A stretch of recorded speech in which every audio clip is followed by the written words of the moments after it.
every single time the lawyer comes to see me, it's worse news. I'm looking at 20 to life, and it's like the people are lining up to testify against me. And I just felt like the life that I believed in was such a fake life at that point. Yeah. Because I believed in a certain code, of people. And that code does not really exist in reality when you're in prison. Everybody's telling on each other, and there was no loyalty. The people that were out, that were having control of my money, were taking all everything fell apart. And it made me realize the sand castle, like it says in the Bible, that I created. Yeah. It was a sand castle. And when the water came in, it just all... Hey guys, welcome to Hands, Heart, and Hustle, where we talk real growth in life, business, faith, and health. This is a show where we dig deep into the drive, purpose, and passion that fuel everyday people doing extraordinary things. I'm your host, Juan Briceño. Let's get into it. I'm sitting down with Michael Torres Jaimes, a transformational coach, speaker, a real-life proof that you can rewrite your story. After spending 10 years in prison, Michael didn't just change his surroundings, he changed his mindset. Now he helps people break out of their mental prisons, rewire the way they think, and step into who they were always meant to be. Michael Torres Jaimes, welcome. Yes. Thanks for being here, sir. Yeah, honored to be here. And I just want to say thank you for such a great introduction. Sometimes when I hear introductions, it's like, wow, I did all that. I've been through some things. So thank you for the way you expressed that. And before I get into my story, and I want to kind of set the tone for this, and I want our viewers to put themselves in a mindset in which the stories they're going to be hearing from me, it's not so much about me. I want them to connect with it in their lives, even though there'll be things that aren't necessarily the same. I'm going to share it in a way where there'll be little nuggets and gems within the stories. So there's a voice that I want the listeners to listen to. It's not my voice so much, or your voice. Right. I want them to listen to the voice of Spirit of God as God speaks to them through our stories. So I want to set that intention off the bat, and just thank you for having me here. No, it's a pleasure. You're here with your wife. Thank you for bringing her too. I know. Yes, my cheerleader. She's a cheerleader for you. My support. Yes. So tell us a little bit about your backstory and how you got to this point. Yeah. Who is Michael Jaimes? Yeah, that's a great question. The name given to me is Michael Torres Jaimes by my parents, and my middle name is my mom's last name. So in our Hispanic tradition, we like to keep the names going. So Torres is my mom's last name, and to honor her, I love saying Michael Torres Jaimes.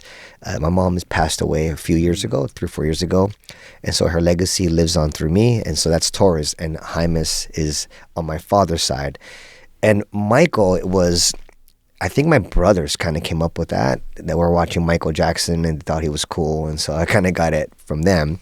But why am I saying that? Because the name given to me isn't who I am. Yeah. It's a name that I use, like you do, and we all do. And who I am has been an unfolding journey, starting with believing that I am what everybody else kind of told me I am. And we all kind of go through that phase in which we come into the world nice and innocent, beautiful babies, and everyone tells us kind of who you are. Yeah. And so I went through that phase of who I was, and that lasted quite a while. Born in Hawaii, I loved it. Beautiful, beautiful experience growing up there. And at the same time as living in a beautiful place like that, I did have certain experiences throughout that beautiful place of feeling at times disconnected from myself in a way, in which I felt growing up in such a beautiful place that I wasn't understood by my parents.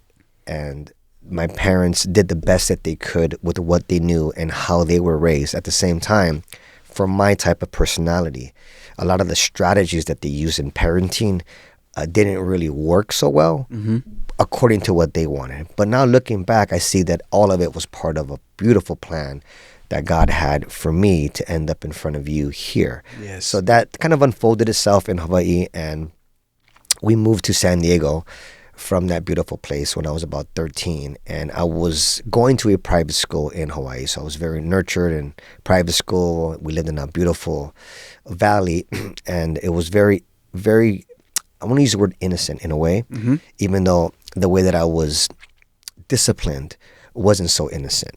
it's just tradition of how they would discipline. Hispanic culture was not so much with telling you, it was more with spanking you.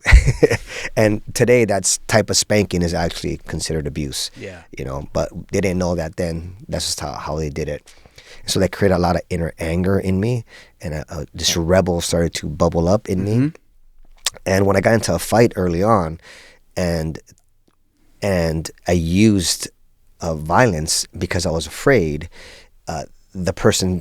everybody kind of respected me more. So at a very young age, I kind of equated fear with respect, and using anger and standing up for myself in a way to get what I wanted. And so that translated all the way to when I moved to California, and went to a public school, in which was way different than Hawaii and the private school that I was going to there. And very early on in that experience, gravitated towards a group of young adults that were wanting to live outside of the rules, right? And that felt fun, and it felt exciting to live outside the rules. And that led to early on drug use, early on drinking alcohol, early on just running away from home, and experiencing all that at a very young age. Between 13, 14, 15, 16, I was already living on my own. And that gravitated into figuring out, how can I survive outside the rules, which naturally led for me into seeing how I could sell drugs to make some money. So that started at a very young age. And it was just, hey, I know this guy that wants this, I know this guy that has that, and I would bridge it and make a little bit of money. So you were hustling drugs? At a very young age, right? And so that continued into my later teens. And at 19, had my son, which for the first time gave me another reason to live other than myself. And I really didn't want him to go down a path. It's interesting how a child can do that. And I wanted to do better, and I wanted him to experience a different type of life that I was already experiencing. So pregnant at 19, had him when I was about 20, and we decided, I said, let's move to Hawaii, because I remember Hawaii when I grew up there. It was very innocent and very fun. So we moved to Hawaii. I was like 21, and moved to just her and I on our own, and just trying to figure it out. And it was a very difficult time to try to figure out how to do it, because number one, I didn't really understand a lot of things that I know now. And so that relationship fell apart, and she left. And I remember sitting there feeling like distraught, heartbroken, and like my sense of who I am just felt really off as a man. Like I failed my family, I failed my son, I failed her. And I think that was the first real depression that I ever really went in. That would be under the category of a depression. I'd been battling loneliness for many years prior to that, but that was a depression that really was heavy, and I sank into that depression and just didn't want anything to do with anybody. That forced you to go into selling drugs even more? Talk about like the not right away. How did you get involved? At this time, I was still trying to like do the right thing, but through the depression, we then moved to another island, and there on that other island, I just finally decided. So for the viewers that are watching this, right, there's a decision that happens in your mind that there's a process that happens when sometimes you're sick and tired of being sick and tired. And so that was that moment. And I just said, I must stop feeling sorry for myself. And so that was in Maui. And at that point, I was working with my father. We owned a restaurant. And I met a guy in there that was a customer coming in and out, and always spending money. And so we started hanging out, and I started to learn that he was selling drugs. And so he was like, do you know anybody that wants this? And I'm like, yeah, matter of fact, I do. At this time, I had stopped. I hadn't been doing anything since we left San Diego. So I just did him a favor. And then the guy that I did him a favor for kept calling me, and I kept calling him. And then he's like, hey, why don't you just help me out? I'm like, yeah, you know what? I kind of don't really do that anymore. I'm good, just helping you out. But these phone calls kept coming in. And so long story short, the money kept flowing. Really quickly, we started to make really fast money really quickly, to the point to where his suppliers on the island could no longer fulfill the order that him and I were putting together. So we became like partners really, really quickly. And so because we had a problem, which was we couldn't get it enough to sell and the prices were high, I said, let me connect back to my older roots in San Diego. And so I made some phone calls, got on a flight, made some old connections, and decided that we were going to do our own thing. And together we put together a good amount of money, and we figured out how to transport kilograms to Hawaii. And at that point, the business started to really take off. Some Scarface type of business, huh? I mean, it's similar. My story there's some similarities with the Scarface movie, and ironically, that is a movie that I watched. But the opportunity was just so big, because what you would pay for in California for a kilogram of cocaine, you could quadruple, even higher, depending on how much of it you sold on the island. So, and this is pre Unabomber, pre all the craziness. So it was a lot easier to transport at this time. So the business skyrocketed. We were making a lot of money really, really fast. And that continued in my 20s and into 29 years old. And long story short, going through many experiences of that world in which the external became so important for me. Meaning how much money I had, how much women I could sleep with, how much material things I had, status, external things were very, very, very important to me. Yeah. And all of my self-worth was projected onto what I could control, create, and have. And I thought that was how to do it. I thought that was how life was supposed to be. I thought if you just have enough money, you can buy what you want, get what you want, do whatever you want, which is partly true.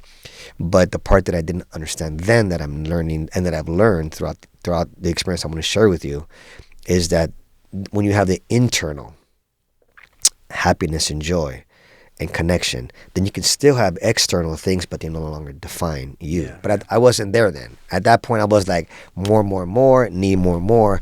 But I don't know if you can relate with this, but it was like an emptiness I was trying to fill. Yeah, I do. You know? Talk about how'd you get caught up? Yeah.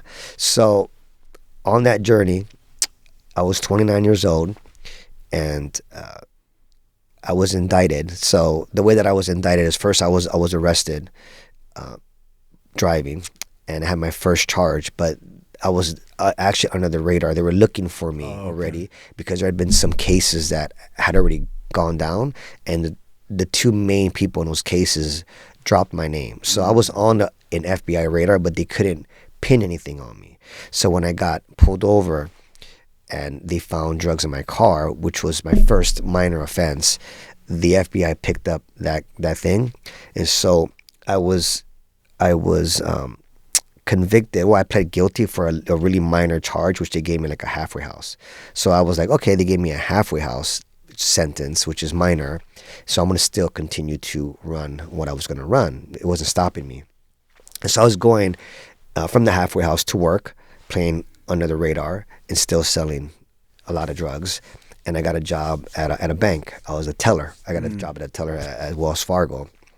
And on the way from the halfway house, I thought I'd be slick, and I would stop at the apartment that I rented, and I had a house that I also owned. But I would stop at this apartment and to just kind of freshen up. And at the apartment, while I was freshening up with my ex-girlfriend at the time, I hear this big bang on the door. Boom, boom, boom, boom, right? The type of bang that you know it's not somebody you know. It's like an FBI type bang. Yeah. Because I've watched a lot of movies prior to that. And sure enough, the words came after the bang. FBI, open up your door. Wow. And I did what anybody would do, right? I ran to the closet. The underground tunnel in the closet, that wasn't there. But I ran to the closet, right? And my ex-girlfriend opened up the door, and in comes the FBI, coming in with the guns and searching the apartment, find me on the closet, get on the floor, guns to my head, don't move. And I'm like, don't worry, right? I'm like, heads behind my head. And that's when I was taken into federal custody, indicted. And And through that process of being indicted, of going into that federal system, being isolated, looking at a 22-year life sentence, and in that dark night of the soul is when I began to really look at myself. And I didn't know how to figure that out. So this was now the second depression that I would go through in my life. I had the first one. Mm-hmm. Now I was in another depression, and this one was even harder. This one was even deeper. This one was even more painful because I couldn't do anything about it physically. I was stuck in the physical cell. I couldn't control. I couldn't do anything the things that used to define me were no longer there. And I didn't know how to get out of this loop that I was in. And I didn't want to talk to anybody because I didn't trust anybody in there. I was fighting my case. And I remember looking in the mirror and I was looking at myself and just looking at how awful I looked because I was stressing myself so much. So that look, I had a similar look in the mirror, like I want to say 6 months before that, in which I was looking at myself in the mirror at a home that I owned, and I looked horrible. But that look back then was me being super high on cocaine and drugs for days. Right. And I remember looking at myself before that, looking at how horrible I looked, and I remember praying in the mirror and asking God to help me find a way out. This is months prior to me being in prison, right? But I remember how I looked. It was awful. And I remember asking God, please help me. I don't know how to get out of this lifestyle. I want to get out of it. I knew I could feel the end, and it wasn't good. And now, fast forward, I'm in prison, looking at myself in the mirror, looking almost the same as I was when I was hungover, high on cocaine for days. And that's when I was like, I am killing myself. Yeah. With my thinking. Did you think about getting out before going into prison? Was that something in your mind that you wanted to get out? I definitely was planning for it. I was saving money. I had bought a home. I was going to invest in property and get out. But what happens, like what happened with Scarface, is you get so wrapped up in the lifestyle that of course I could have got out anytime, but I didn't let myself. You know, there was this mental loops that I was in. I'll do it later. I'll get out later. Once I get to this much, I'll get out. Because I'd created a lifestyle that would have required so much income. So I needed a business that could give me the income because I liked my lifestyle. Yeah. Right? So now I'm sitting there in prison looking at myself, realizing how horrible I looked. Raccoon eyes in my face, right? I'm just like, oh, I need to change this. I'm like killing myself, right? I'm thin. I'm not sleeping. I'm not eating. Every single time the Lord comes to see me, it's worse news. I'm looking at 20 to life, and it's like the people are lining up to testify against me. And I just felt like the life that I believed in was such a fake life at that point. Yeah. Because I believed in a certain code, you know, of people. And that code does not really exist in reality when you're in prison. Everybody's telling on each other, and there was no loyalty. The people that were out, that were having control of my money, were taking all everything fell apart. And it made me realize the sand castle, like it says in the Bible, that I created. Yeah. It was a sand castle. And when the water came in, it just all, because there was no spiritual foundation at all at that point. And so I'm sitting there feeling like such an idiot. Like, how could I be so dumb? And how did I end up here?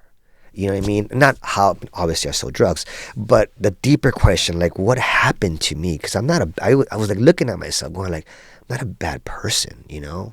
I never hurt people selling drugs. I never was a violent drug dealer. I did business in drugs. Yeah. So, and I always felt like I'm giving people what they want. There's nothing wrong, right? At this point in my evolution, I was still blaming the system. I was still justifying, trying to find reasons, not taking accountability yet. Go ahead. When it comes to selling drugs, is there two types of drug dealers? One after the power and one after the business? I think they're connected personally. Power and business, we know. It's a control thing, but it's a mindset. I mean, it was a business like other people have businesses, right. And that's how I treated it. It was just illegal business, you know. And so what I realized, and when I was going through in that thought process and realizing this fallacy of a human that I was, like, who am I? Like, and really like, who am I, right? And I started to look at that. And I didn't know how to answer those questions. But I remember a guy that was there. I would remember this guy. He'd be walking around. He was the only guy out of all the people in this detention center, because I was fighting my case, that would walk around and he was happy. Like, genuinely seemed happy. Like, he was like walking around and smiling every day. And hey, I'm going, this guy is like, what's wrong with this guy, right? But every day, he's walking around happy. And I'm like, this guy's crazy. But because I was feeling so low one day, I didn't care how crazy this guy looked. I need to go talk to this guy because I don't know who else to talk. I didn't trust anybody. Everybody else is shady. They're all like sneaky. You hear these stories of people picking up another case in there. I mean, it was just crazy, right? But this guy, there was something about him. At first, I thought he was just Looney Tunes, right?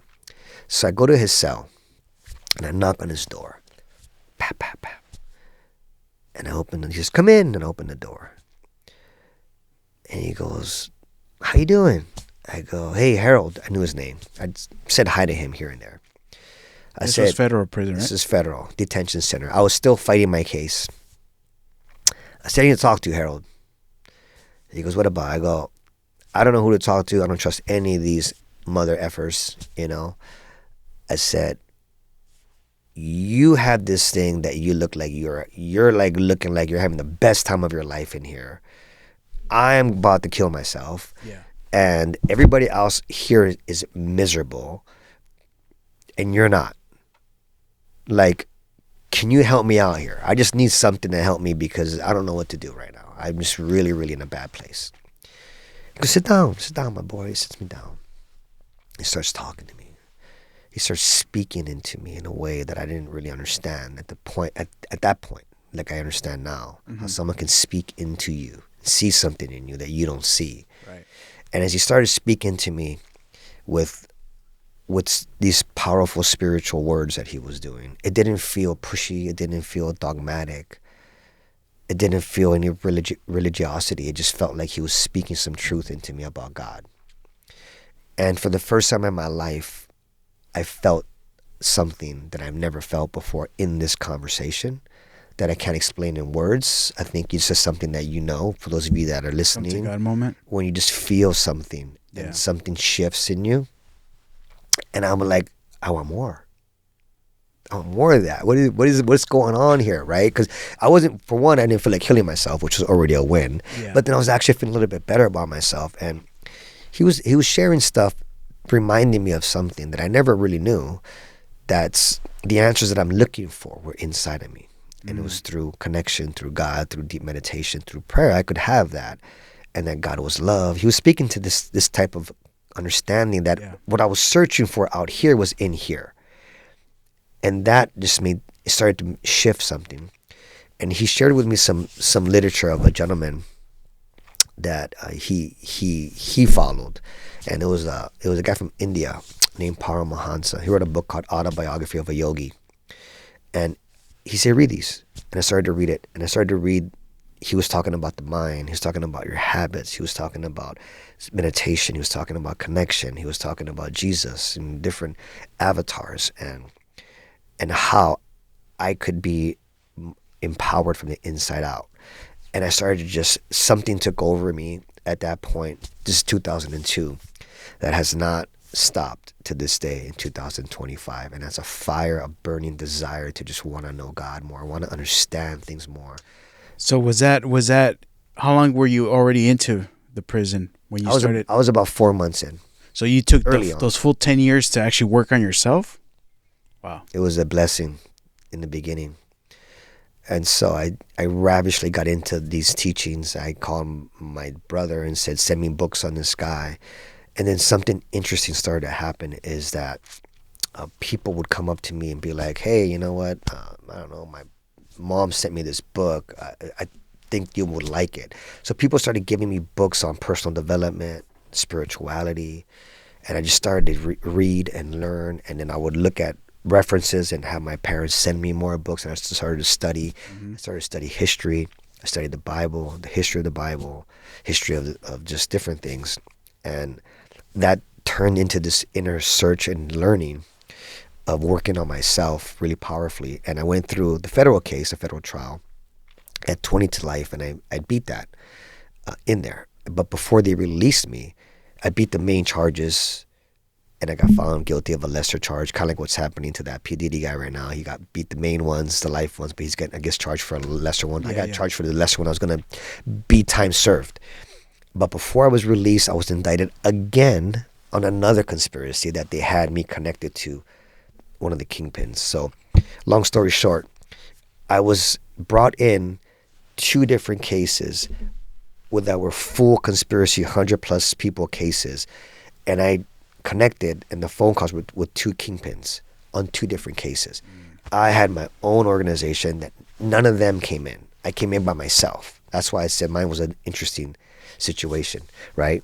So when I'm in there and I'm looking at that, and I'm going to trial and feeling like, okay, I got God on my hands, on my side, but at the same time, I was still not fully accepting my responsibility. Because I felt that the way that they indicted me wasn't correct. And it's true, they actually didn't indict me legally the way they did it, and I was fighting that. But what I didn't know then, Juan, that I know now, is that under the eyes of God, right, he sees and knows everything. And I wasn't taking accountability for the damage that I had created and caused, the victims that my reckless and selfish behavior did. You know what I mean by that? I wasn't taking accountability for the thousands of people that maybe lost their, addictions. Maybe some people took their life. I don't even know what I affected. I know personally I affected people and I hurt people. And there's a side effect. There's a side effect that I wasn't taking accountability for the victims that I created through my actions. Right? Still wasn't there yet. But I'm finding God. I'm slowly getting there, right? Slowly, it's like a little process. And when I went to trial and I beat the first case, I'm like, oh, I won it. But then I got indicted on the second case. And I'm like, oh, I don't know if I can do this again. I went to trial again. And I was found guilty of 151 months, which is 12 and a half years. And I remember coming back to my cell. And I remember feeling so down. And I'm like, I don't know. I'm like, I need to read the book of Job, because he felt really down. He felt forsaken. Right? And so I started to read the book of Job again because I'd already read it. And just what he went through, how he doubted and how God, the family and the boils and all this stuff that he went through. And I felt like that. I remember praying. I said, God, well, I don't understand. I thought I changed. Like I'm good now, right? Why am I still here? Why are you giving me a 10-year sentence? I want to do good now. I get it. Right? Because he wanted you to work on those things. I get it though, no, but in my mind though, so I want you guys to get it, that I thought I was good. Even though I had come a long way. I'd been there 2.5 years fighting my case. It was 2.5 years of a detention center. Now I get hit with the 10-year sentence, which I would have another 7 to do. Because 12.5 years, with good time you do 10. So I did end up doing 10. But I was confused because I wasn't yet fully surrendering to God. So let's talk about some of that coaching that you got from this gentleman. That developed you to actually get to this point. Can we talk about fear and inner resistance? Well, definitely. I mean, the thing is what I learned about fear, and that's what I was still going through, right? I was still going through fear of surrendering, fear of letting go. And so I went through that whole experience, and I learned how to work on myself and coach other men in there. Did my 10 years, got out, and then upon getting out, I knew that I wanted to do this work, but I had a lot of fear. I had fear. I had a different type of fear. I had fear of being rejected by people. I have fear that my past would catch up to me. Not that I would do it again, but that people would say, hey, who are you to do this work if you have this past? Right? And so what I do now with people when they're experiencing that fear. Because what is that called? Imposter syndrome, correct? It was definitely a form of that because I was hanging on to a past that was more real than the current future I was creating in my mind. So the current future I was creating, which is to be a man of God, man of service, a coach, leader, trainer that I am today, didn't feel real because I was still not fully letting go of what I had done and what I did. So people can relate with this on different levels, right? Still hanging on to a past, right? And not allowing themselves to move forward. But fear is a powerful process that our bodies have. We're not going to get rid of fear, but you can learn how to play with fear. You can learn how to use fear, because fear is a warning system that tells you something's wrong or there's danger. That's what fear is for, right? But so often we're afraid of doing things that we shouldn't be afraid of. We're afraid of success. We're afraid of living our purpose. We're afraid of love. We're afraid of connection. Those types of fear come from old patterns and old beliefs around growing up and past hurts that the unconscious mind creates this gestalt connection and says in the present moment, don't trust Juan. Or don't trust her. Don't trust this. It's not safe. You might get hurt again. Remember what happened then can happen now, right?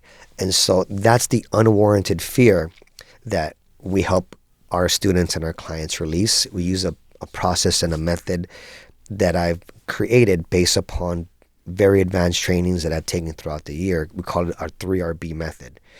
And the reason we call it 3RB is because it's based upon three concepts. Number one concept is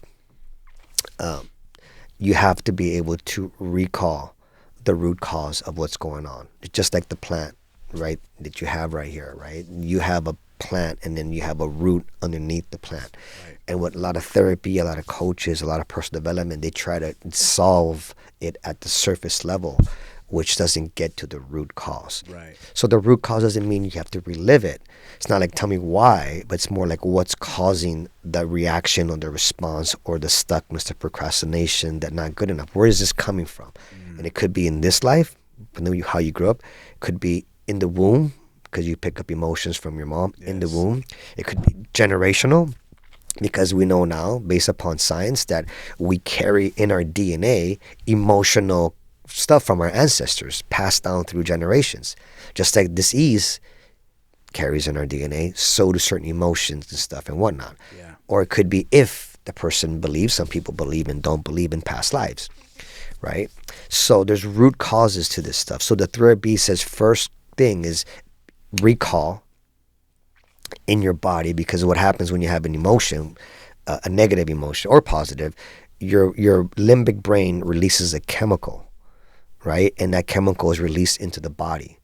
And so then the body remembers. You say body's a memory of the past. So you have all these memories, pictures connected to emotional memory.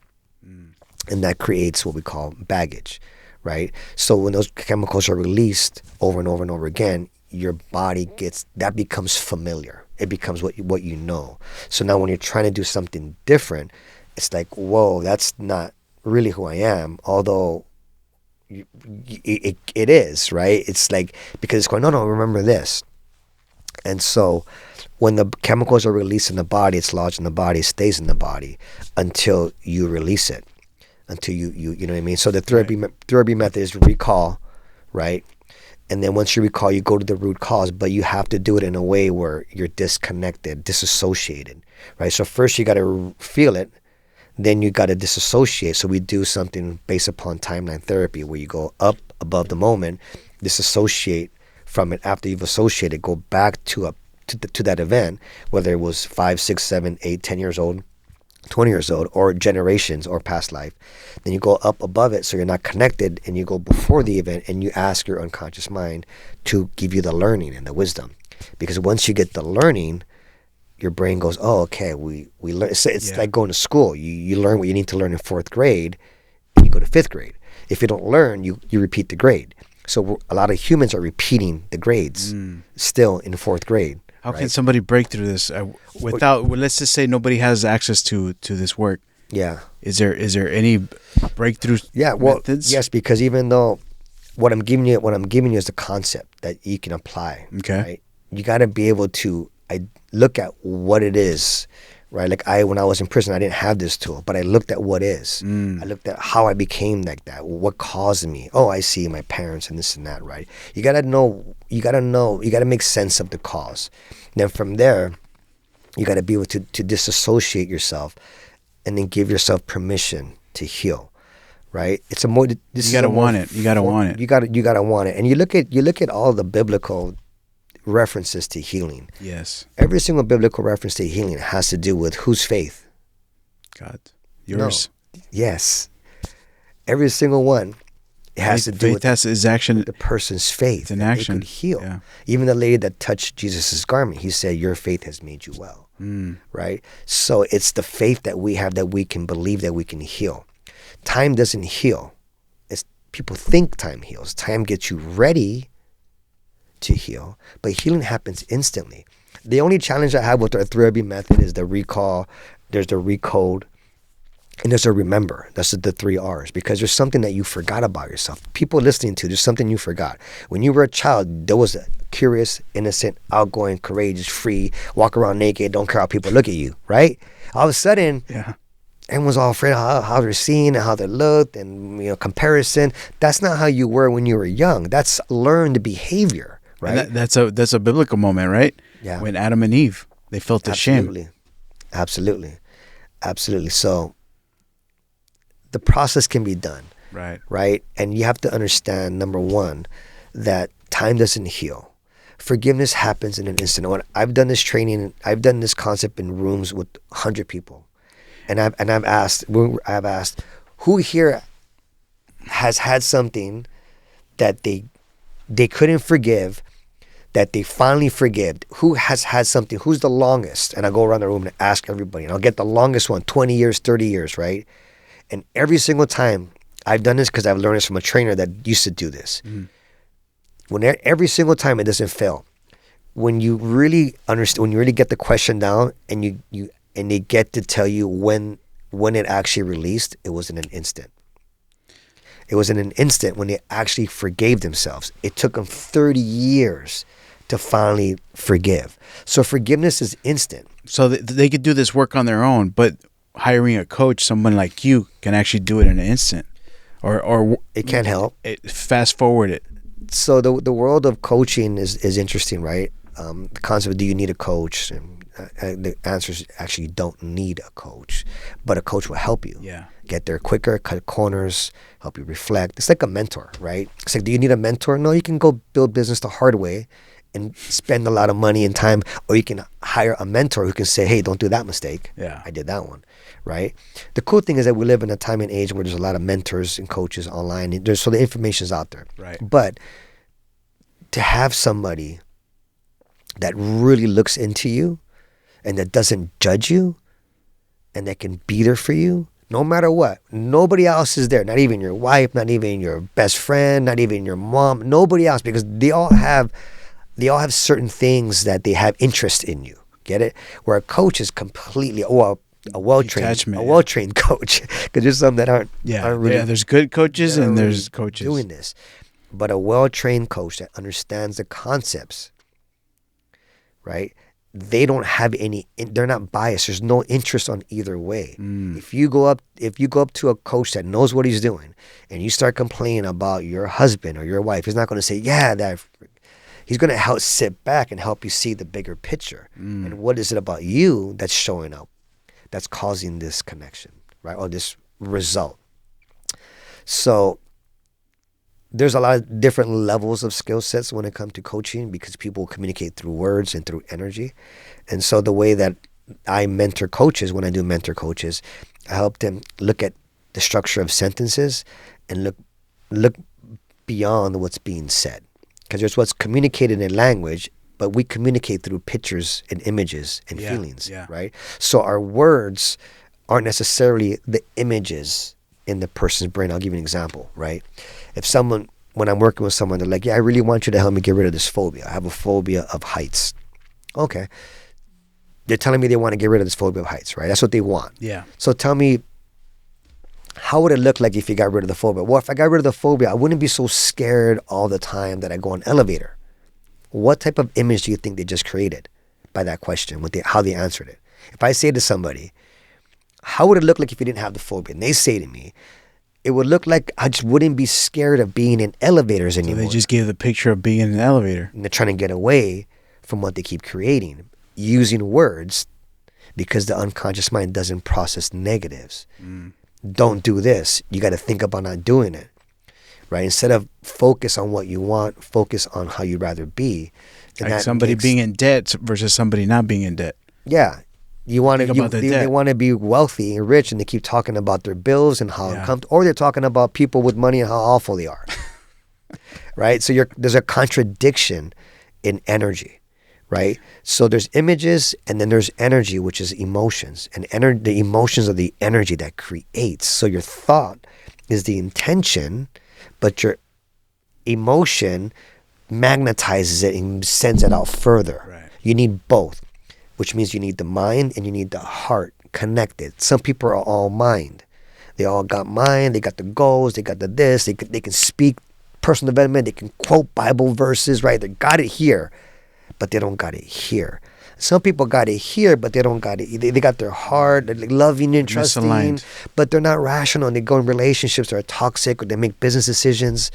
You got to have your heart and your body connected, so that what you feel is connected to your intention. And then obviously the next part is your behavior.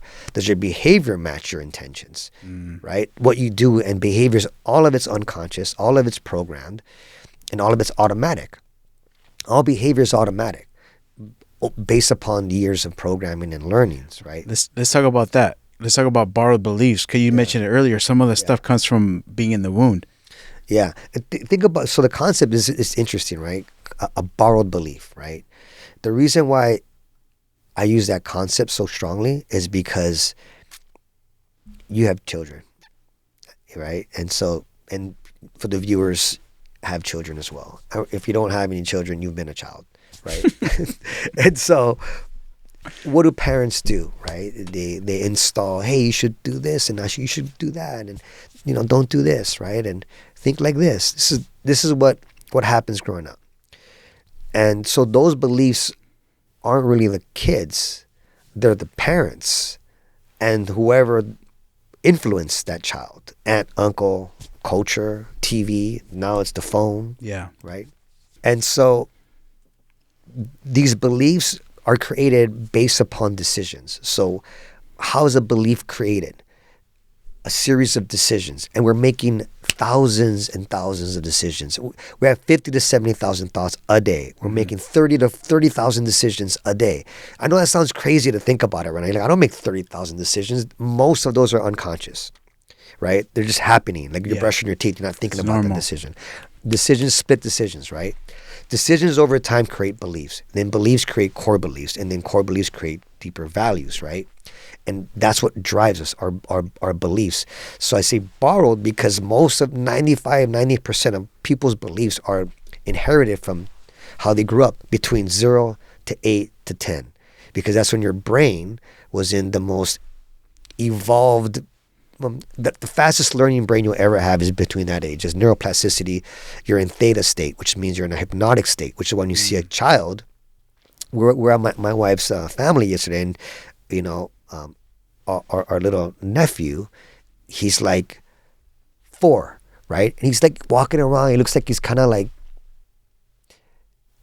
dreamy. He's not. He's absorbing everything at a rate that his brain will never absorb it ever. We have neuroplasticity all the way until we're dead, right? Neurogenesis says that cells grow all the way until we're dead. However, at that stage, it is the highest and the fastest than any stage of your life. And it starts to get slower as you get into your teens and whatnot. Yeah. Right? So all that imprint, even though a child at 3 years old barely understands language, they're formulating how they're going to respond and react to the reality. How to be with people, how to not be with people, how to walk in a room, how to not walk in a room, how to express themselves, when it's safe, when it's not. All that's being learned. So now you get in your 35 and that stuff is so hardwired in you. Yeah. And it's not even stuff that you chose, right? So we either become like the people that raise us, which is this, or we become the opposite. But I'm like, what if you just, without this, like, who are you? Like, who do you want to create yourself to be? Like, if this was a blank canvas right here, right? And you got to paint it. How would you paint it? Would you dress the way you dress? Like, if you forgot all about everything, like, and you just didn't have any recollection on past culture of how the people you grew up with dressed. Yeah. Right? And you had this wiped out of your brain, and you took someone to a store with all these different clothes. What would they choose? You have a choice. It would be like a free choice, right? But I don't know. That looks kind of crazy and weird. And somebody might look at them and be like, that's a weird outfit, right? But then, I don't know. They're expressing themselves, in a new way. We don't do that, though. Yeah.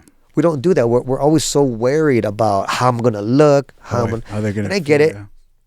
Nothing wrong with that, right? But what I'm trying to really get to the point here is that what if you got to choose who you are?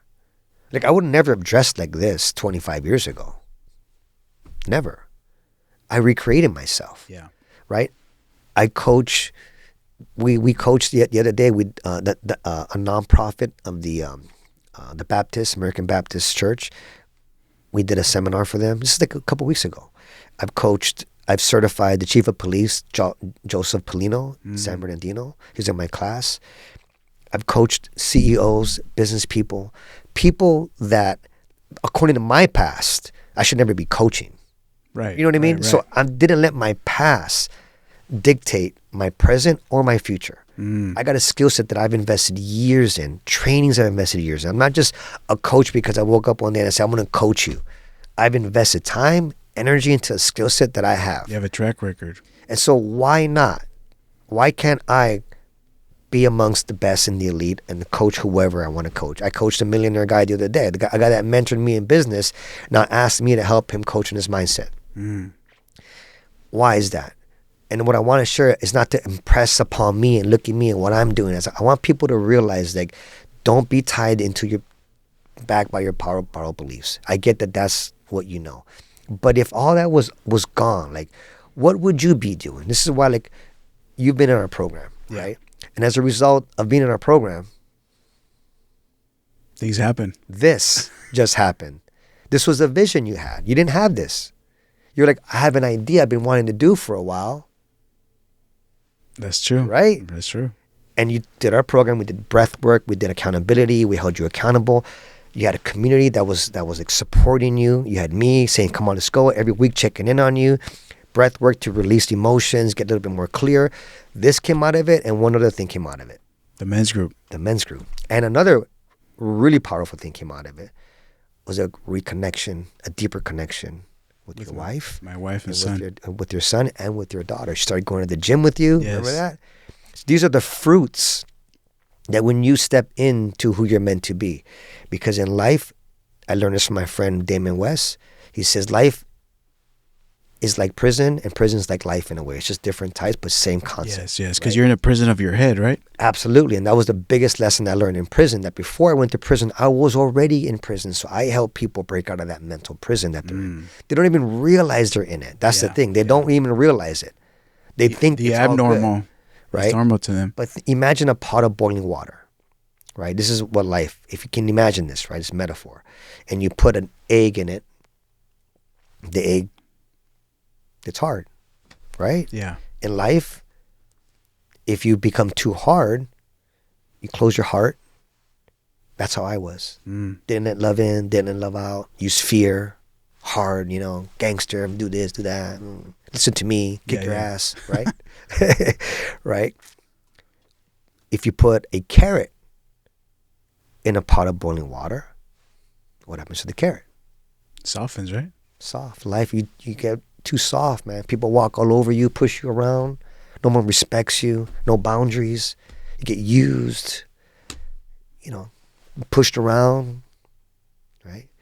What happens if you put a coffee bean in a pot of boiling water? I just drank a coffee earlier today. What happened to the water? Becomes coffee. Becomes coffee. The coffee bean changes the water. The water doesn't change the coffee bean. Right? And so what I learned, if you want, and this is not you, I mean in general, the people, right? This is what they got to get. You want your kids to change? You want your financial situation to change? You want your health to change? You got to change from the inside out first. First. You got to change internally your beliefs, your perspective, how you see the world. You got to forgive yourself of all of it. Not some of it. All of it. And the only reason why I'm here in front of you doing this work is because I've forgiven myself for all of it. So I feel darn worthy to be here talking to you about God and spirit and coaching and what I do and giving people hope. Because hope is the most powerful thing we can have with faith and trust. But hope, I mean, faith is believing what you don't see. But hope is like, it's all bad. Yeah. You know what I mean? It's like everything is bad and falling apart and the business hit this all-time low or the wife wants to leave or the husband, you caught him cheating, whatever. But hope is that thing that says, I know there's better. Something to hold on to. There's something to hold on to. And if you don't have hope, life is, then you don't have purpose. And what do we do with things that don't have purpose? Nothing. Throw it away. Once your phone serves its purpose and it doesn't work anymore, upgrade it. Bye-bye, right? Yeah. So always know you're living in purpose. God will reveal your purpose. Purpose comes in many shapes and forms. It's not like, oh, I got to put a rocket in the moon purpose. It could be that. It could be being there for your child, being a better human being, caring about somebody, reaching out to somebody. Yeah. So often when you're tuned in, you're tuned into, we can connect with people. Like, we have that gift. It's been known back before we had phones and electronics. We could communicate telepathically. That's not a myth. We could. Oh yeah, and I still do it. And I call people and they're like, "How did you know?" I know. My clients, "How did you know?" I know because I'm tuned in. It's a frequency. It's a frequency. We're tuned in like nature, like the animal kingdom. The animals can sense volcanoes, right, before they erupt. Just like we can sense people's energy, so right? How could we not be more powerful than animals? Oh, God said it. He gave us dominion over the animal kingdom, which means we are more powerful than the animals. Yet, sometimes we behave worse than them. Yeah. That's why people are like, oh, dogs are better than humans. You ever heard that? I've heard that before. Oh, they treat them better than humans. And people were like, I'd rather have a dog than a relationship because the dog always loves me. That's sad. Yeah. That's freaking sad. Don't get me wrong. I love dogs. I love dogs and I love animals. But to say that means that person has so many experiences of being let down over and over by a human that they gave up. They gave up. I'm just going to have a cat for my relationship. I know people like that. Yeah. So, so let's pivot into detaching. Let's pivot into from old patterns. Yeah. So let's detach. Let's pivot into detachment. Yeah. What can you say about that? The concept of detachment from old patterns. Yeah. So the way that I view the concept of detachment from old patterns is, and maybe I can help you out, like not letting emotions run your life currently. Mm-hmm. Yeah.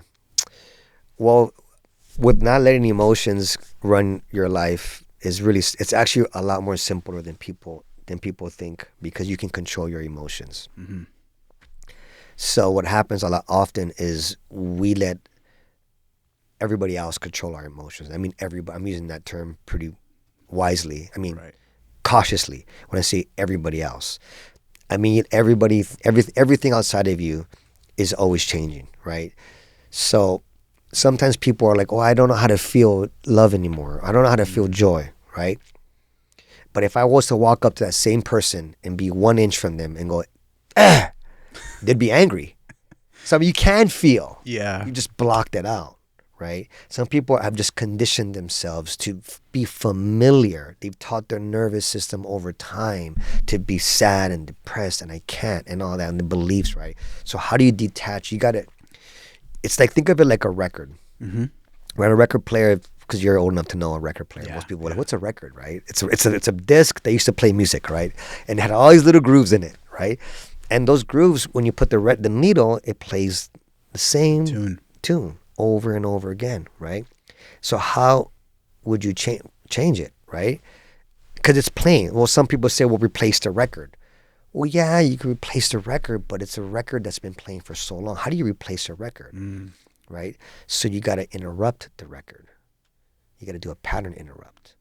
And the more pattern interrupts you do, and you scratch the record, then you scratch the old habit and the old pattern. So this is where a coach really comes in handy, because it's hard for us to catch our patterns in the moment. It's hard for us to scratch our own records because we've created the records and we've justified the record. But a coach in a session will be able to take you there and do a pattern interrupt and scratch it and help you create a new groove in the mind. And then the more that you create a new groove, a new neural pathway is what it's technically called. And the more that you create the new groove and the more that you put energy and flow energy into that new groove, that becomes now the new process in which you do things. And that takes repetition. Yeah. Right? The unconscious mind learns through what's called theta state, which is like a hypnotic state, which is why when you've experienced the breath work, we put you in these states. We use the breath to get you into theta and to get you into gamma. And then we use language patterns with energy to start to program the unconscious mind with the new beliefs so that those get installed. But still, you need to still go out and do the repetition of practicing the new way of being, which means you actually do things differently. The challenge with that is that you go back onto an environment that is already, that you've taught to be the way that you are. So family and friends and wife and whatever, you've already taught them to be a certain way. So you come out from a seminar, from a training, from church, you're feeling great, you're feeling Christ, right? Yeah, I feel it, I feel good. But you go back to the home or to the job, and everybody else hasn't changed, right? But you have. Your environment hasn't changed, right? And the way the environment sees you like the old you, right? So, but you got to show up as a new you over and over and over and over again, which means you got to talk different, you got to walk different, you got to think different, you got to act different. And over time, people go, I guess that Juan is serious about what he's talking about. I thought he was just had a weekend and found God and went back to, come on, let's go drink again, Juan. Yeah. Like, no, this is not, that Juan's gone, man. This work, it's not a one and done type of work. It's, you got to keep constant, right? At least for me, that's how it works. Yeah. I have to be engaged in it and reminded. You can have a powerful shift in a session in church. Like I had a powerful shift with Harold. Right. But you have to continue the work. day-to-day thing and create the internal, not just the internal habits, but the internal evidence, right? Because we have this evidence in our mind of things not working out or it not working out. The biggest challenge with the technique like the 3RB method, which is so fast, is that people shift in 15 minutes. They let go of a belief or a fear or phobia literally in 15, 20 minutes. The biggest challenge with that is that it's so fast and so easy that they start to question it. So there's the question, could it be that easy? I'm like, yeah, it can be that easy. So how does self-sabotaging work in those same instances, right? Because you're trying to detach, but your environment remains the same. Yeah. Self-sabotaging happens, correct? Yeah, self-sabotaging is a concept that comes from self-worth.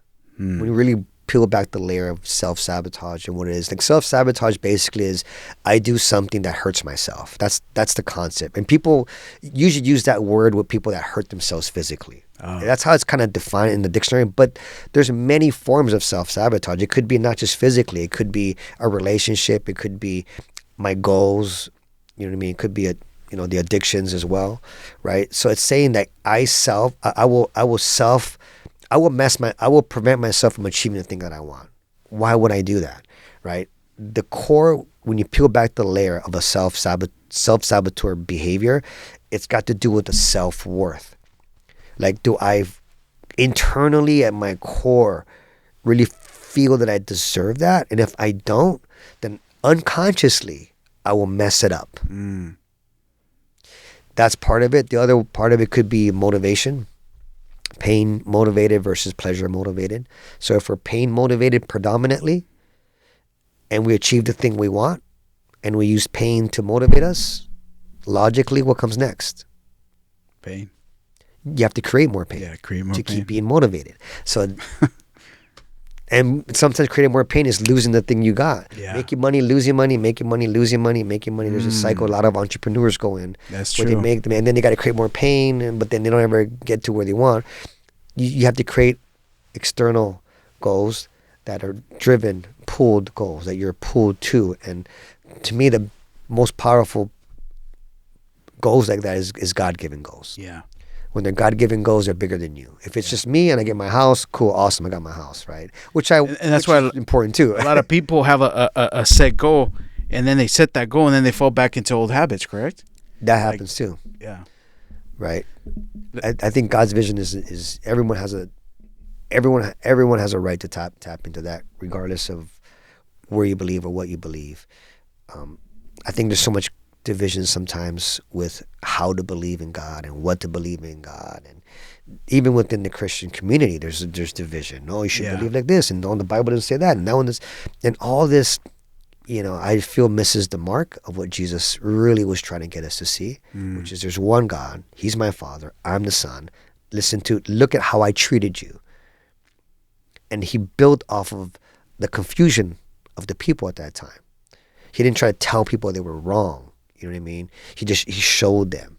And I think if we live that type of life, more people would want to follow Christ. More people would want to follow spirituality if people were more connected to just being that, and stop trying to be like, you're wrong and you're wrong. Oh, you don't believe that way and you don't believe that, so you don't believe this. And there's so much division when it comes to God that's created, that I feel is where we are in a position to move through that right now in this time in the world. Well, even in the Christian community, the churches, there's like a bunch of Christian churches.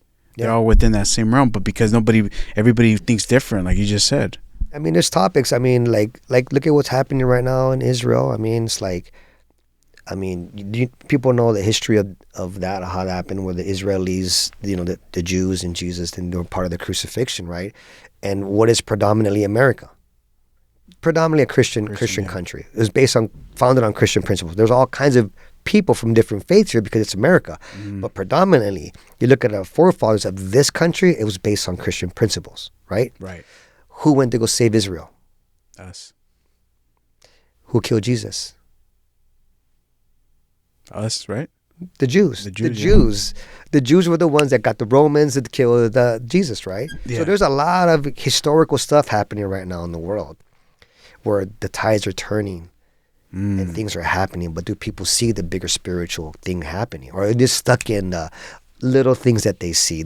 You're bombing here and killing there, and people get stuck in the little vision. They're not looking at the big picture, the bigger picture vision. Yeah. Well, let's that's my perspective on it. Yeah, no. Let's move on to stories and reframing the stories. Yeah. So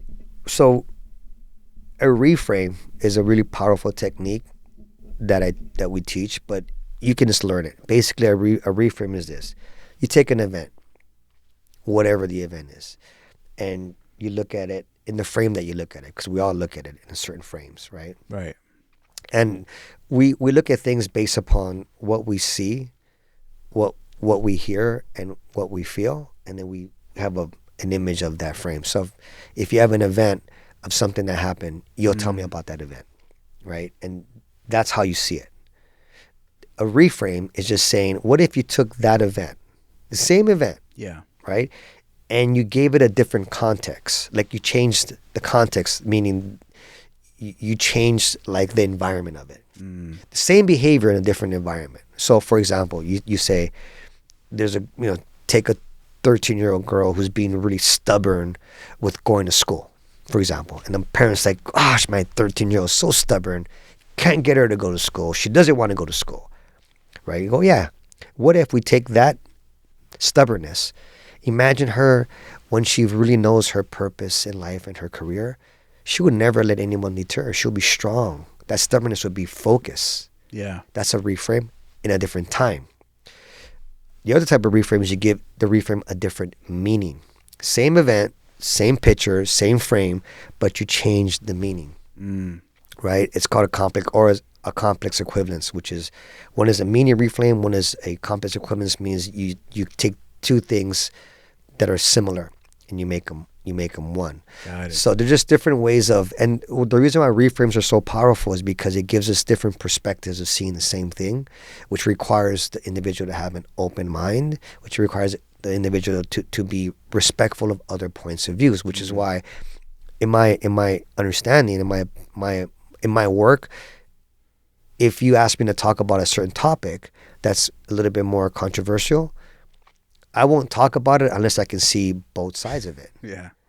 You got to be able to see, and most people go into conversations only seeing their side, one side, and so that doesn't evolve into a very enlightening conversation, because now it's just two sides trying to be right about their side. Or just how you mentioned earlier, right, about the drug dealing. Mm-hmm. You didn't know, you knew your side, that you were just trying to make a business, but there was another side of the story that was actually harming people that you didn't see. And the other side was the government trying to put a person away that was harming. Right? That was what I didn't see, that they were just doing a job, right? Following the law. I was breaking the law, right? There's a law, like it or not. Laws can change, but there's a way to change laws. Yes. And what you're seeing right now in our country is people trying to change laws without changing laws because they want to change laws. Yeah. The law is the law. At the end of the day, one of the biggest lessons I learned in prison is you got to follow the law. Yes. And it says it in the Bible. Give to Caesar's what's Caesar's. Give to God what God. Right now you got a bunch of people going, well, I don't like Caesar.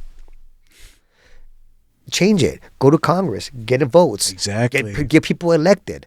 But don't sit there like little kids, right? Go wah, wah, wah, wah, wah, wah, wah. With the riots and all that. That's what's happening, right? And it's people emotionally immature. Emotionally and unconsciously programmed into which that is all they see. And so any other information will not enter that filtering system, and that's a dangerous person. Yeah. Keep talking about emotion and self-mastery, like, because it's a good. Yeah, well, I mean, it's just, I guess you have to look at it like this, right? You have to understand, and this is what we teach in some stuff that we teach, right? You have to understand how your brain works, how your mind works, how your emotion, how your nervous system. I think every single person should know something about their neurology. Yeah. They should know something about neuroscience. I'm not talking about go be a professional neuroscientist. PhD. I'm talking about to understand something about the neuroscience of your body, of your parasympathetic, sympathetic, autonomic nervous system. These aren't hard concepts to understand.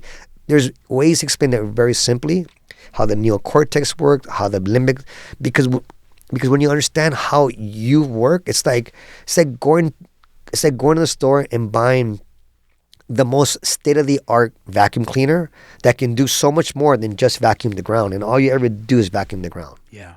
Right? It could do the drapes. It could do this. It could spray. It could do some crazy stuff, right? But you don't know how it works. Most people don't really understand their emotions, their thoughts, how beliefs, how they're formulated. So they never change them. And they keep repeating, right? They take a pill for depression. They drink alcohol to soothe, right? Strip clubs, porn, because they haven't learned how to generate their own pharmacy. You have a pharmacy in your body. Every single drug that you can purchase, your body can release. Maybe not fentanyl, that's a stupid drug. That should kill you, right? But THC is in your body, DMT is in your body, all these things, the feel-good chemicals, cortisol's in your body. People give themselves cortisol shots. Like, your body can produce chemicals. That's what emotions are. So, but we label them as, you're so angry right now, you're so sad, you're so good. We label them as these ways, right? But they're chemicals that are released. So I believe that in school, and if it's not in school, take some time to learn, neuroscience. Some good people out there. You can train with me, or you can study, Andrew Huberman's pretty good. Bruce Lipton's pretty good. Joe Dispenza does some work on that. That's one. I think the next thing people should be aware of is epigenetics, which is the concept that says this, that your thoughts in the simplest form, right, changes your biology. So your thoughts can change your genome. Like, you can change your DNA. You can awaken certain aspects in your DNA that they call junk DNA. The third concept is the one that's really gaining a lot more headway right now, and it's in the physics area. So for years, the main physics was been Newtonian physics, which is what you can measure, right? What you can touch, how long it takes from point A to go to point B. Yeah. That's Newtonian physics, right? But quantum physics has been neglected a lot because you can't prove quantum physics. It doesn't exist with what you can see here, right? But they've done studies with the double helix experiment, atoms, waves and particles, sorry, and how they change, right? Because a wave has a certain function and a particle has certain functions. So this is particle and a wave is the air or different things, right? But these things change based upon observation. And they have lots of science proving that, which means how you see things is more powerful than you try to change things. So back to these concepts of how you see the world changes the world. If more people just shifted themselves, everything would be a whole lot better. Yeah. Right? So I think everybody should learn a little bit of those three: neuroscience, epigenetics, and quantum physics. So lastly, let's talk about some real life tools that people can apply today. Because this is all good. I mean, you're giving some golden nuggets, and it's like I'm getting coached right now from just being here with you. Yeah, thank you, man. Thank you. So I want to simplify it. I want to simplify with wisdom, right? Wisdom, which is how to make better choices, right? When we're wise, we know what to do. That's better than what we did before, right? So I want to give you guys just one tool that's so simple that anybody can do it. Mm-hmm. That's my goal. And so here's the tool. It's self-reflection. Now let me explain self-reflection just a little bit, right? Self-reflection is me being able, when I do something or something that I've done, or even something that I want to do. It can be past, it can be future. It means me sitting back, me disconnecting from how I see it and reflecting on it. Like looking at it and going, okay, how did that turn out? How could I have done it better? What did I learn from it? What was the result that happened as a result of that? And next time I come into this situation, what's another way that I could act or say or do differently? Mm-hmm. That's self-reflection. Wisdom doesn't come with age. Clearly, you got people who are 60 years old still doing the same thing, right? You got people that are 60 years old that are like, wow, this person is so wise. The difference is self-reflection. The people that self-reflect and they look at themselves and they look at honestly and they go, how could I do better next time? Those are the people that evolve. And you can do that through meditation, reflecting, journaling. There's lots of ways to self-reflect. But you got to take time in the day, every day, I believe, to do some self-reflection. How did your day go? What could you do go? But how did that conversation go with my wife? How did it go with my employee? I did this marketing idea. It's just reflecting. Like that's one of the most overlooked concepts that people just don't really think of as a tool. That's a tool that anybody can do. Learn some sort of meditation. Sit down, focus on your breathing, look at your thoughts, calm yourself. Oh, but I can't meditate. Well, yeah, you don't practice, right? Oh, I practiced for a week. It took me years to learn how to meditate. Yeah. My mind would go crazy. Read.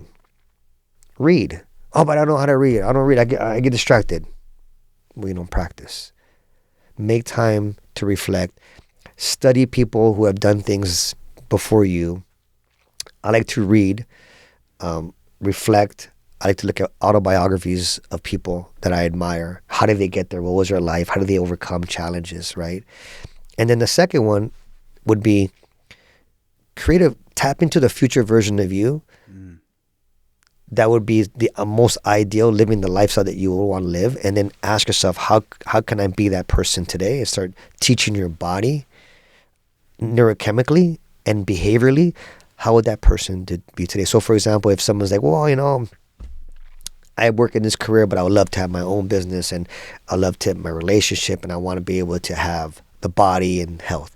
Okay, what would a person, like that's who you want. How would that person be today? What would he or she do? How would she act? What would she say no to? Would she go to that conversation? What choices would he or she make? And the more that you tap into that future version and ask yourself the question, how would that future version be? That's a powerful. Some people use Jesus. How would Jesus make a decision on the spiritual?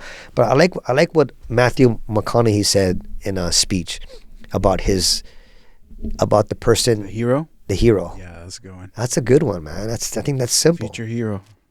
Yeah, just yourself. Yeah. For that, you got to know who your future self is, right? Because your future hero self, there's many possibilities, hundreds of possibilities of who you can become. Yeah. And life is short, as we know, at our age. People come, people go. So make the best of it while you're here. Don't wait to do the thing that you want to do. I get that we get responsibilities and you have things, right? Be rational.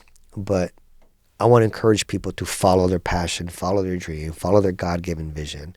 Don't wait until tomorrow. Let go of the past that's holding you back. Keep the wisdom that's there. Change how you see things in a way that empowers you. Be grateful for everything that's ever happened to you or that you've done. Just be grateful for all of it. Just try that. But honestly, be grateful for it. Like, don't just say you're grateful for it. Like, be grateful for all of it. Grateful for who's here, who's not here, what you've done. Have hope, have trust, have joy, right? Get yourself in a good community with people, right? Have a spiritual connection. Work on your mindset, work on your emotions, work on your physical. Those 4 energy bodies I'm really, really big on harmonizing. And if you guys want to know how we can help you, be more than happy. We have a free 2-day experience. We call it the Expansion Room, Breaking Boundaries. And it's a powerful experience. More than welcome to come check that out. Yeah. Let me know how I can support your viewers and stuff. And just keep believing and keep hoping wherever you're at. What's some good books that, you mentioned a couple, but what's some good books that you say, like, go to right now? If somebody's willing to really, change. It depends where you're at. But I think, if, again, as I mentioned, Bruce Lipton, he's got a book called The Honeymoon Effect if you want to learn about your relationship. John Gottman is great about marriages if you want to go that route. When it comes to, I need some of those written down. When it comes, yeah, those are good. I mean, there's other stuff as well, but when it comes to health, I like Dr. Eckbert. Dr. Amen is good on brain stuff. Those are some people that I think are good. Gabor Mate is good on family trauma. He's got a book out as well. Becoming Supernatural, Joe Dispenza is a good book to read. A book called Mastery, Robert Greene, is a good book to read because it talks about all the people in history who have achieved the levels of mastery, and it gives you a formula that it's not just special people that become masters. Anybody can do it if you apply certain formulas. What else? Paramahansa, who I read, was a good book. The Bible, obviously. Yeah. Read the Bible. There's lots of wisdom in the Bible. But if you're not too familiar with the Bible, find a good Bible study because it can be overwhelming. You can get lost in it. Find a good Bible study group or find a good, good community to do that. And surround yourself around people who see you. I think is so important because speaking words part of possible words into you, right? Like you have the brotherhood that you're creating. It's so important, man. So important. I think the most important things in life is the woman that you choose or your partner that you choose, your wife, your husband that you choose. And I think your friends, the close friends, because who you go to for advice is going to determine a lot. If, for example, I was just watching some guy say this. If I was having an issue and I go to Brotherhood A, and my wife is complaining about me, working too long. Screw her. You work so hard. Let's go out and get a drink and get messed up. Brotherhood B would say, you know what, man, you should go home. Don't go out tonight. Go home, be with her, man. She's going through a lot and you're going through a lot. This woman's been there for you. So who you have in your circle and who you go to, right? Even if it's not a coach, just who's the people that you go to for counsel. So community and support is super important. Cool. No, that's a good point. Yeah. So where can people find you? They can find michaeltorresjaimes.com. I'm across Facebook, Instagram, same name, Michael Torres Jaimes. YouTube as well. We got breath work audios we can give you guys as well for you guys to practice that. And I look forward to connecting with your viewers or anybody else. And if you guys love this podcast, share it. Yes, guys. Share it. Well, thank you so much for being here. I mean, you gave us a lot of powerful information. I'm really happy with this. So anyways, thank you again. Thank you for being here. All right. Thank you, brother. Thanks, guys, for tuning in to Hands, Heart, and Hustle. If this conversation with Michael Jaimes spoke to you, take a moment to reflect, subscribe, share it with somebody who needs to hear it. Until next time, keep your hands working, your heart aligned, and your hustle going with purpose. The greatest gift that I got is grit. Resilient, I don't know how to quit. And I don't know what it is, you could call it innate.